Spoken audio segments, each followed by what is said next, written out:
Azərbaycan millisi Fransa və Ukrayna ilə qarşılaşmalara hazırlaşır. Ayxan Abbasov heyəti açıqladı. Təlim məşq toplanışı 6-8 oktyabr tarixlərində Bakıda keçiriləcək.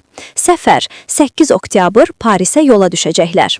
Oyunlar 10 oktyabr Fransa ilə Parc des Princes stadionunda, 13 oktyabr Ukrayna ilə Krakovya stadionunda. Polşa, baş məşqçi Ayxan Abbasov. Heyət, qapıçılar Şahruddin Məhəmmədəliyev, Qarabağ, Aydın Bayramov, Zirə, Rıza Cəfərov, Neftçi, müdafiəçilər Bəhlul Mustafazadə, Qarabağ, Anton Krivotyuk, Daejon Xana, Cənubi Koreya, Elvin Bədəlov, Neftçi, Cəlal Hüseynov, Arda, Bolqarıstan, Rəhman Daşdəmirov, Sabah, Abbas Hüseynov, Qarabağ, Faiq Hacıyev, Toran Tovuz, Qismət Aliyev, Zirə, Elvin Cəfərquliyev, Qarabağ, Rahil Məmmədov, Araz Naxçıvan. Yarım müdafiəçilər Emin Mahmudov, Neftçi, Murad Xaçayev, Neftçi, Səbuhi Abdullazadə, Sumqayıt, İsmail İbrahimli, Zirə, Abdullah Xaybullayev, Sabah, Toral Bayramov, Qarabağ, Ceyhun Nuriyev, Zirə.